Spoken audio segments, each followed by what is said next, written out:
It started with a single message, "I see you." Emily stared at her phone, her heart pounding. The message was from an unknown number, and there was no context, just those 3 words. She deleted it, chalking it up to a wrong number or a prank. But the next day, another message arrived. "You look beautiful in blue." Emily froze. She was wearing a blue sweater. She glanced around the coffee shop, but no one seemed to be paying attention to her. She blocked the number, but the messages kept coming, each one more personal than the last. "Your favorite song is Hallelujah. You play it every night before bed. You always take the stairs at the gym, 3rd floor, every time."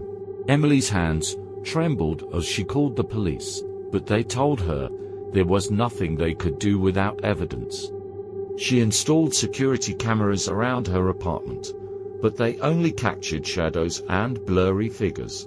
The messages escalated to gifts. One morning, Emily found a package on her doorstep.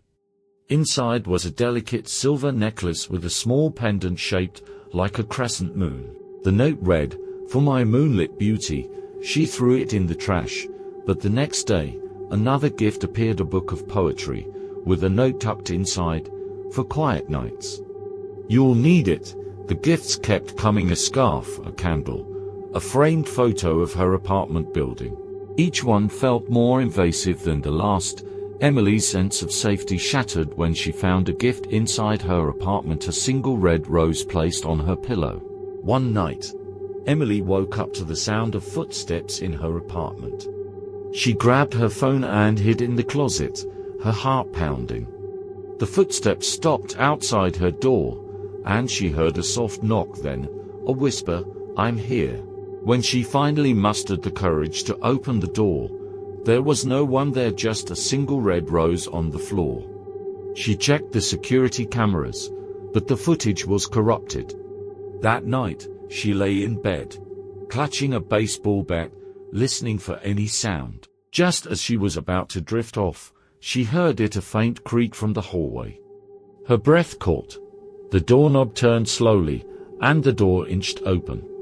Emily screamed, swinging the bat wildly, but there was no one there. On the floor, however, was a note, "You're not alone." Desperate for answers, Emily combed through her social media posts, trying to figure out how the stalker knew so much.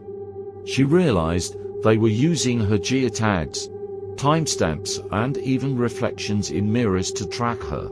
She deleted all her posts and turned off her location settings, but it was too late.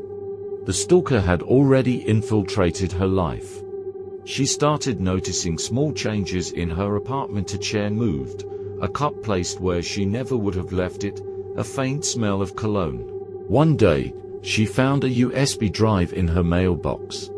It contained a folder of photos: her sleeping, showering, studying. The timestamp on the files showed they had been taken from inside her apartment. Emily called the police again, this time with evidence. They searched her apartment, but found nothing. As they were leaving, one of the officers pointed to the attic. "Have you checked up there?" Emily's blood ran cold. She had never been in the attic. It was accessed through a small hatch in her closet. She grabbed a flashlight and climbed up, her hands trembling. The attic was filled with boxes and old furniture, but in the corner was a makeshift living space: a sleeping bag, a laptop, and a camera pointed at a hole in the floor.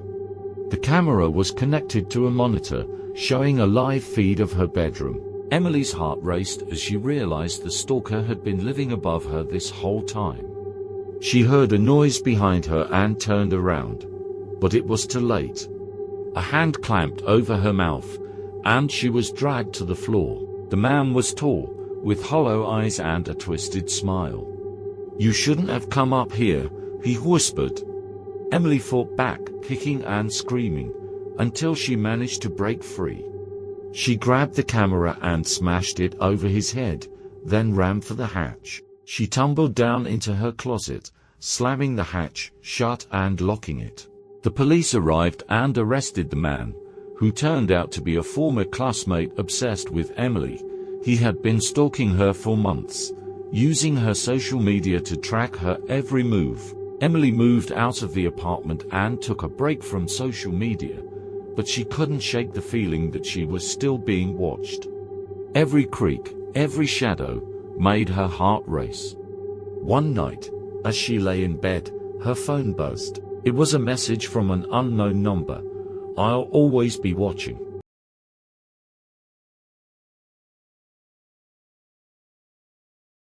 Lila Hart stepped off the bus and into the chaos of New York City, her heart pounding with excitement.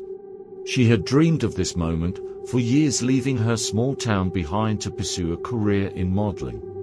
Her portfolio was slim, but her determination was fierce. She had just one lead, a photographer named Victor Kane, who had a reputation for discovering fresh faces. Victor's studio was in a sleek, modern building in the heart of Manhattan. When Lila arrived, he greeted her with a warm smile and a firm handshake. "You have a unique look," he said, flipping through her portfolio. "I think I can make you a star." The photo shoot was a whirlwind of lights, cameras, and direction. Victor was professional, even charming, and by the end of the day, Lila felt like she was on top of the world. He promised to send her the edited photos and even mentioned a potential contract with a major agency.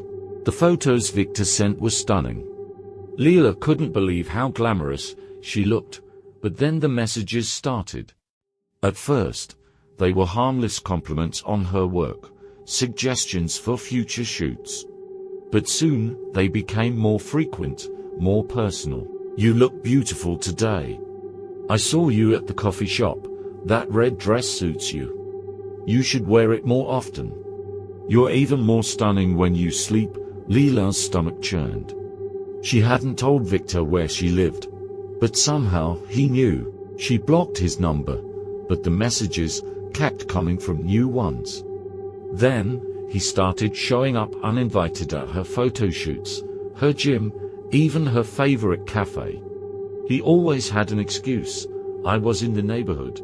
I thought you'd like some company." One night, Lila woke up to the sound of her apartment door creaking open. She froze, her heart pounding. The footsteps were soft, deliberate. She grabbed her phone and hid under the bed, her breath shallow. The intruder moved through her apartment with purpose. She heard the click of a camera shutter, the rustle of fabric. Then, the footsteps stopped outside her bedroom. The door creaked open, and she saw a shadowy figure standing in the doorway. The figure knelt down, and she heard the camera shutter again. When she finally mustered the courage to look, the figure was gone. But on her pillow was a single red rose and a note. "You are even more beautiful in person." Lila called the police, but without evidence, there was little they could do. She installed security cameras and changed her locks, but the intrusions continued. One day, she found a USB drive in her mailbox. It contained a folder of photos her sleeping, showering, studying. The timestamp on the files showed they had been taken from inside her apartment. Desperate for answers, Lila decided to confront Victor. She went to his studio, but it was locked. She peered through the window and saw something that made her blood run cold. A photo of her pinned to the wall, surrounded by photos of other women. Some of the women looked familiar. She had seen their faces on missing persons posters. Lila waited until nightfall to break into Victor's studio. She used a bobby pin to pick the lock and slipped inside. The studio was dark, but she could see the photos on the walls, hundreds of them, all of women. Some were smiling, some were scared, and some looked like they didn't know they were being photographed. She found a door hidden behind a bookshelf. It was locked, but she managed to force it open. Inside was a small room, filled with more photos, as well as personal items, jewelry, clothing, even locks of hair. In the center of the room was a table with a camera and a stack of photos. The top photo was of her, sleeping. Lila heard a noise behind her and turned around. but it was too late. Victor was standing in the doorway, his camera in hand. "I knew you'd come," he said, his voice calm. "You're just like the others, curious, brave, beautiful." Lila backed away, her heart pounding. "What do you want from me?" Victor smiled, but it didn't reach his eyes.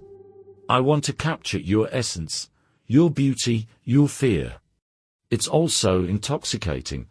He lunged at her, but Lila was ready.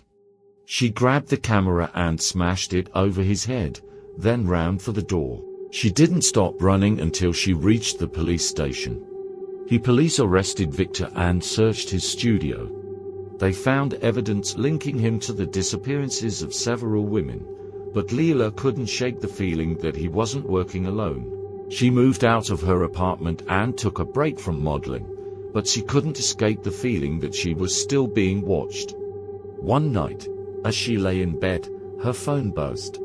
It was a message from an unknown number. "You'll always be my muse.